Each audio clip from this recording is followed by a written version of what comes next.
Hola, hola, ¿cómo están? Muy buenos días, buenas tardes, buenas noches, independientemente de la hora en que vean esta presentación. El día de hoy, el Club de Contadores del Perú presenta el taller virtual Elaboración del Formulario Virtual 710 Renta Anual, simplificado y completo. Taller a cargo del doctor Fernando Efio Pereira, actual director de la revista Actualidad Empresarial, máster en Política y Administración Tributaria, contador público colegiado, autor de diversos libros en materia tributaria, ex contador y asesor de importantes empresas. Para nosotros, como siempre, un honor y un privilegio poder contar con su apoyo y su colaboración a favor de nuestros suscriptores, seguidores y clientes del Club de Contadores. Doctor Fernando, ¿cómo está? Muy buenos días. Tiene usted el micrófono habilitado. Iniciamos con la sesión que nos convoca para el día de hoy. Listo, muchas gracias por la presentación, Edu. Y gracias también por la invitación. Para mí es un gusto poder compartir algunas ideas con todas las personas que están participando en este curso y vamos a tratar de desarrollar las dudas que tengan. Hoy día vamos a explicar un poco acerca de las principales particularidades que tiene la declaración jurada anual del impuesto a la renta del ejercicio 2023. Vamos a conversar acerca del contenido, qué es lo que debemos informar, cuál es la información complementaria, entre otros temas de relevancia. Siempre esperando las preguntas, las dudas, las observaciones, los comentarios que puedan tener cada uno de los participantes. Siempre es bueno tratar de conversar y nutrirnos de las experiencias de todos, ¿no? Todos podemos aportar para poder aprender. Entonces, vamos a iniciar nuestra presentación con lo siguiente. A ver. Primero vamos a ver algunas cuestiones generales y vamos a empezar con los sujetos obligados a presentar la declaración jurada anual.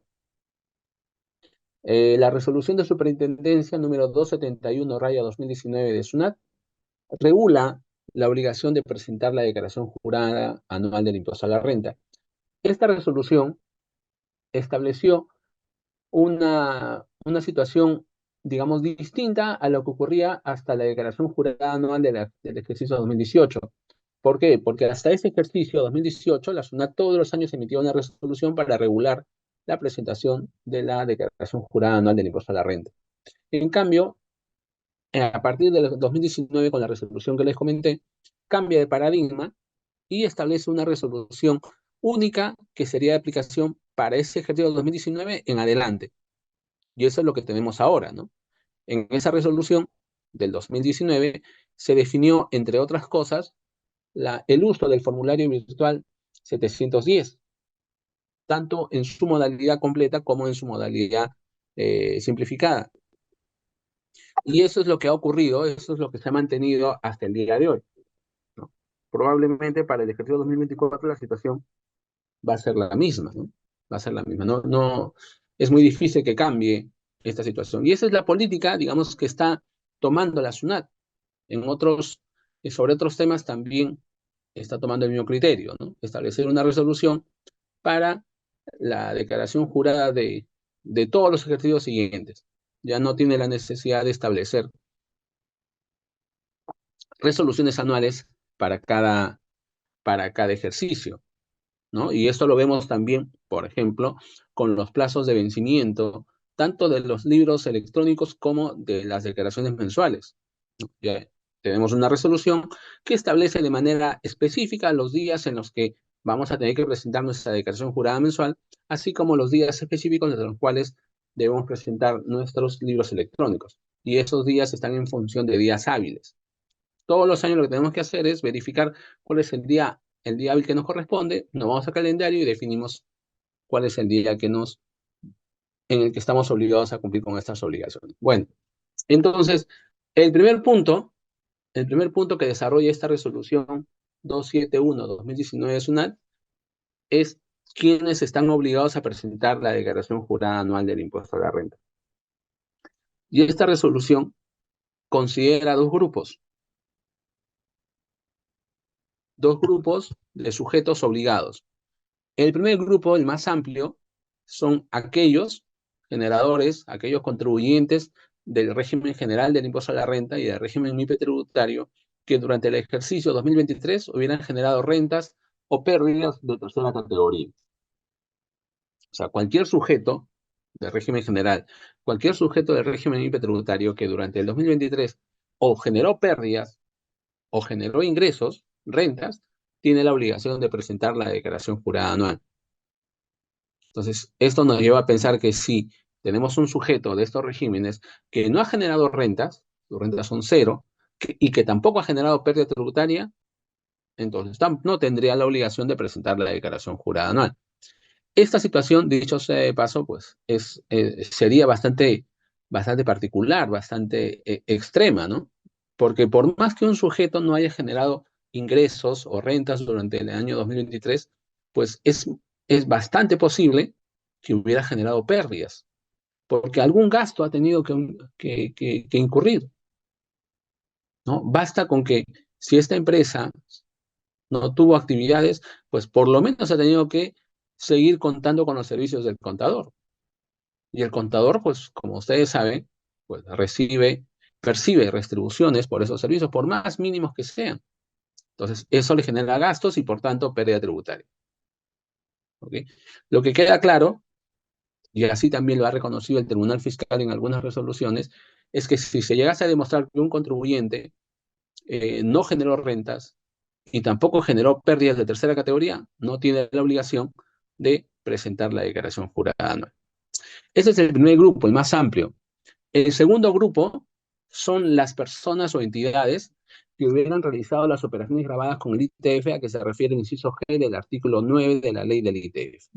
Seguro que muchos de ustedes han escuchado mencionar respecto al ITF aquellos supuestos en los que se paga el doble de la tasa de este impuesto.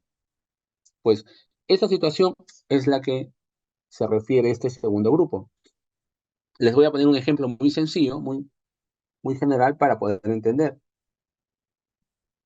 Imagínense que durante el año 2023 ustedes han pagado pasivos, han pagado deudas, han pagado obligaciones en total, ya sea mediante efectivo, ya sea mediante medios de pago, ya sea mediante compensaciones, ya sea mediante cancelaciones en pago. En general, todas esas cancelaciones que ustedes hicieron durante el 2023, vamos a asumir que representan 1 millón de soles.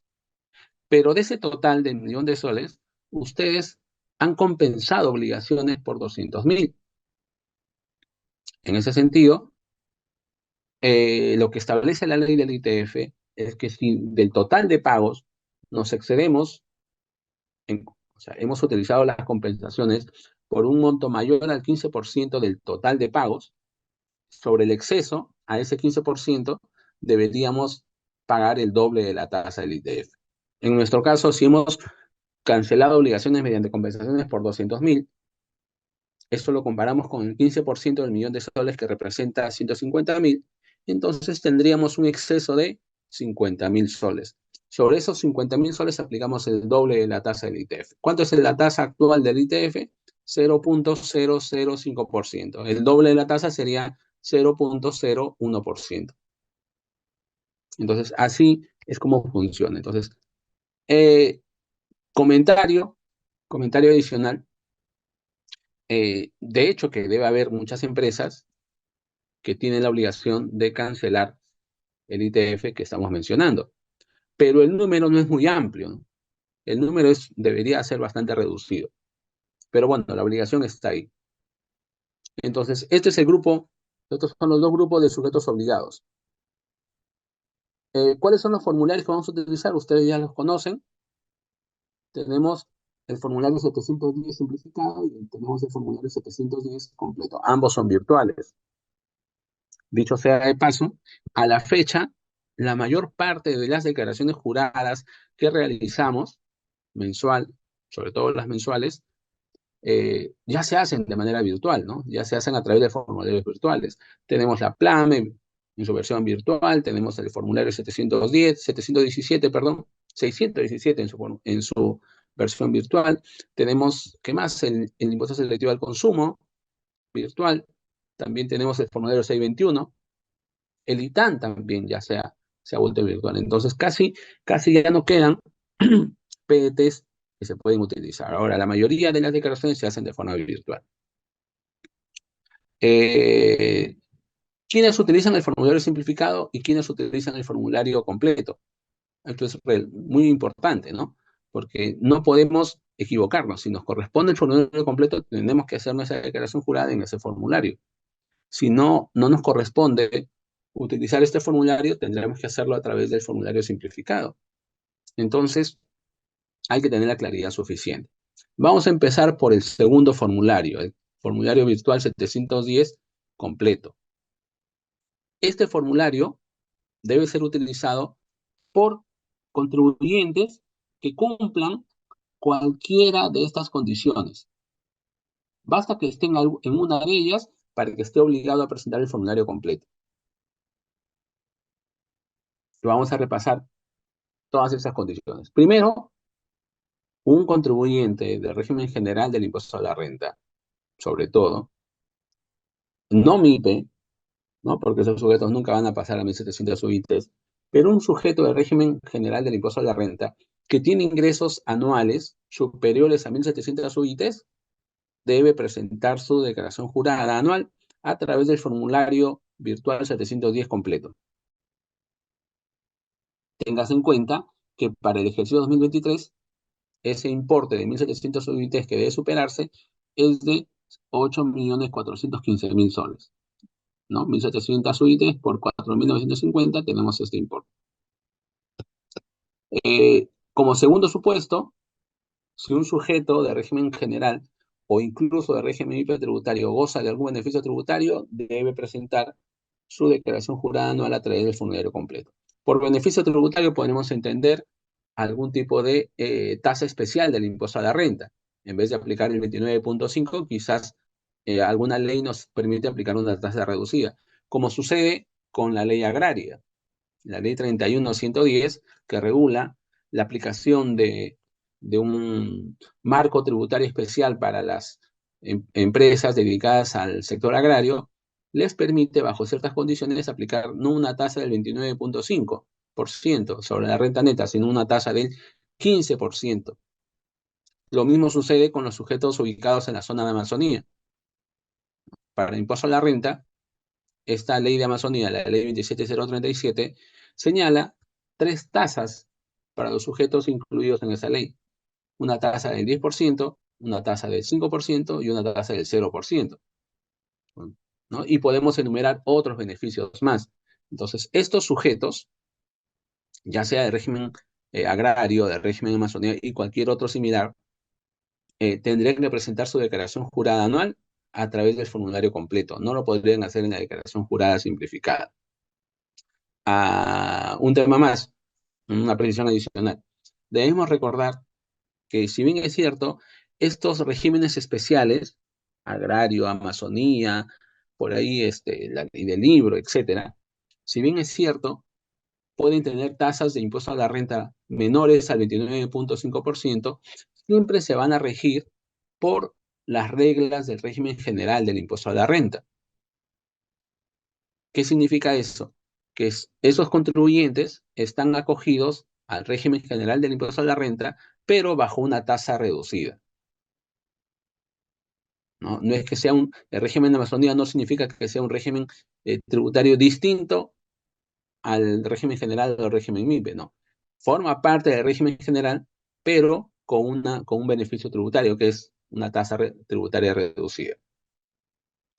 Un tercer grupo de sujetos que debe presentar la declaración jurada anual a través del formulario virtual 710 completo, son los que gocen de estabilidad tributaria y jurídica, ¿no? Son contribuyentes muy especiales. También, cuando estén obligados a presentar la declaración jurada anual informativa a reporte local, a reporte maestro o reporte país por país, también deben presentar su declaración jurada a través del formulario completo. Cuando estén obligados a presentar el balance de comprobación, bueno, esto ya de por sí tienen que hacerlo, ¿no? Ya que la obligación de presentar el balance de comprobación también resulte de aplicación cuando los ingresos anuales superan a 1.700 UITs. Cuando una empresa del sistema financiero, cuando una empresa pertenezca al sistema financiero, también, al margen del nivel de sus ingresos, también debe presentar su declaración jurada anual a través del formulario completo. Cuando hayan intervenido como adquirentes en una reorganización de sociedades, también deben hacerlo a través del formulario completo.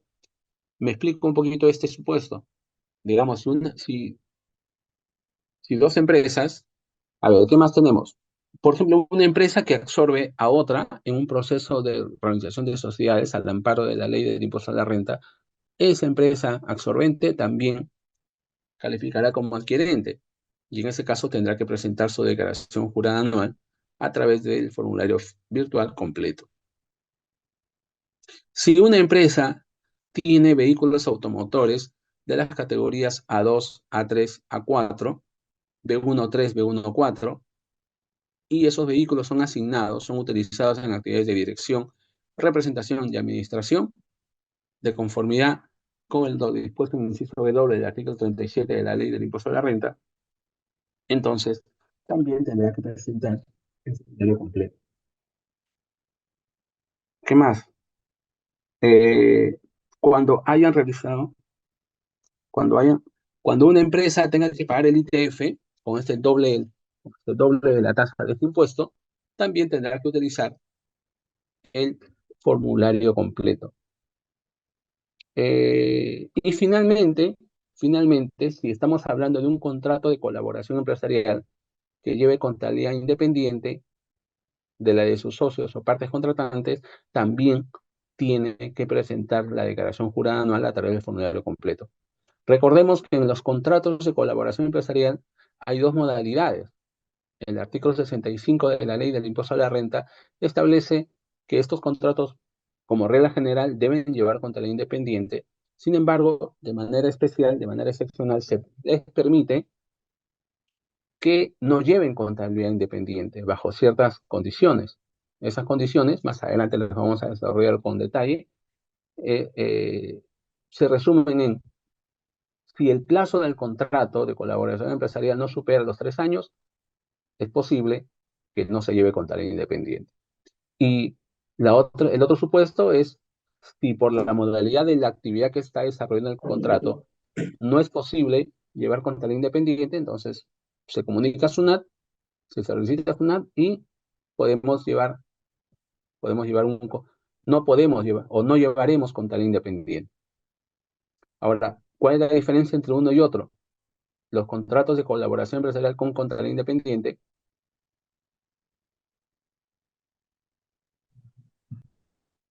eh, los contratos de colaboración empresarial con contabilidad independiente eh, funcionan como una empresa más.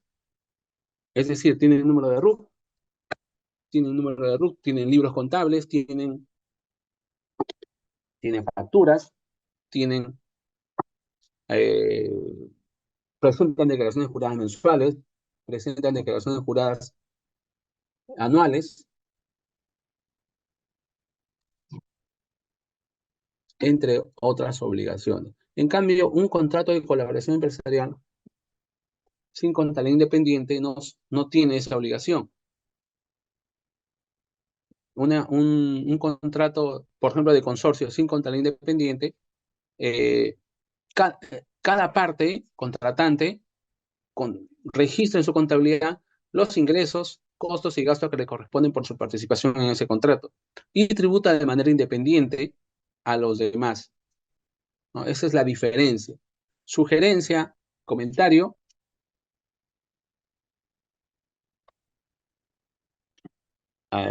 sugerencia o comentario, siempre es bueno que los contratos, siempre es más conveniente que los contratos lleven contabilidad independiente, ¿no? Y resulta mucho más fácil.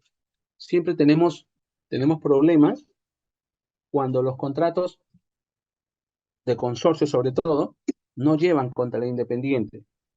Se genera una serie de confusiones y eso pues genera más trabajo, más dedicación, más tiempo y mayor costo, ¿no? Entonces es mucho más fácil que se trate como contratos de colaboración empresarial con contrato independiente, que esa es la regla finalmente. Por ahí me preguntaban el numeral 7, que lo pasé deliberadamente, quería que alguien me pregunte, ¿no? Y tuvo eco mi pedido.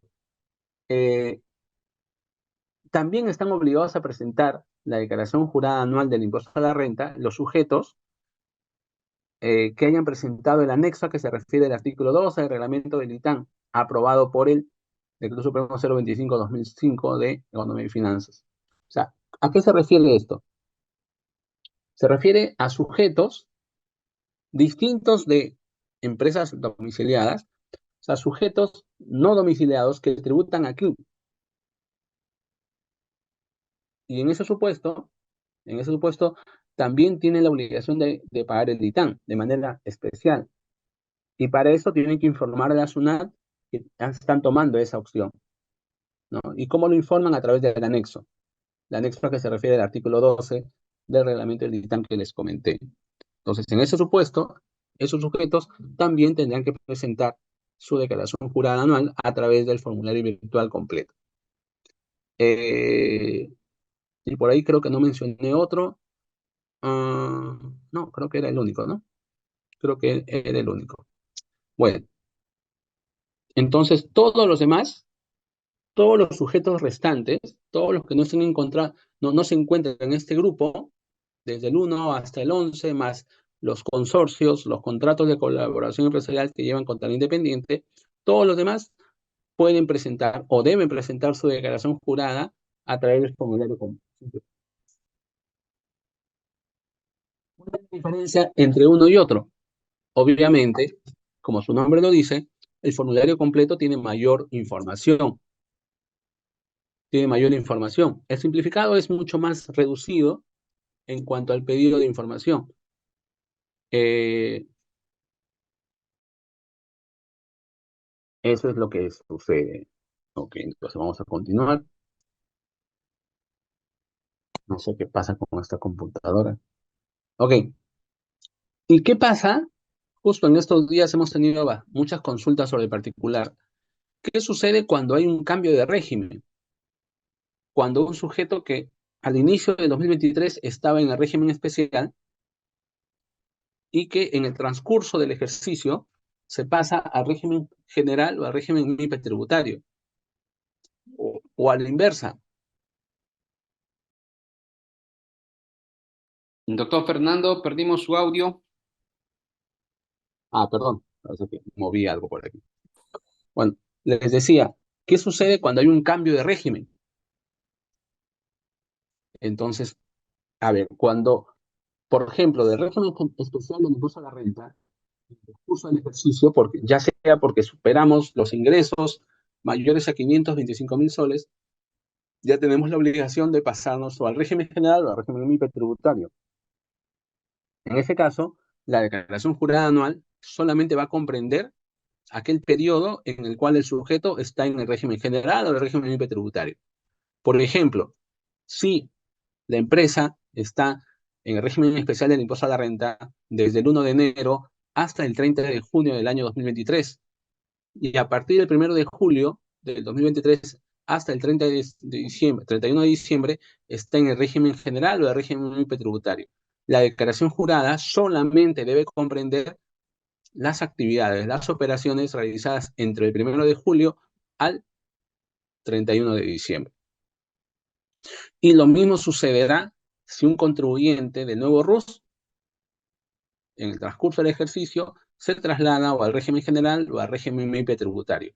La declaración jurada anual solamente va a comprender el periodo en el que el sujeto está en el régimen general o el régimen MIPE tributario. No puede comprender un periodo mayor.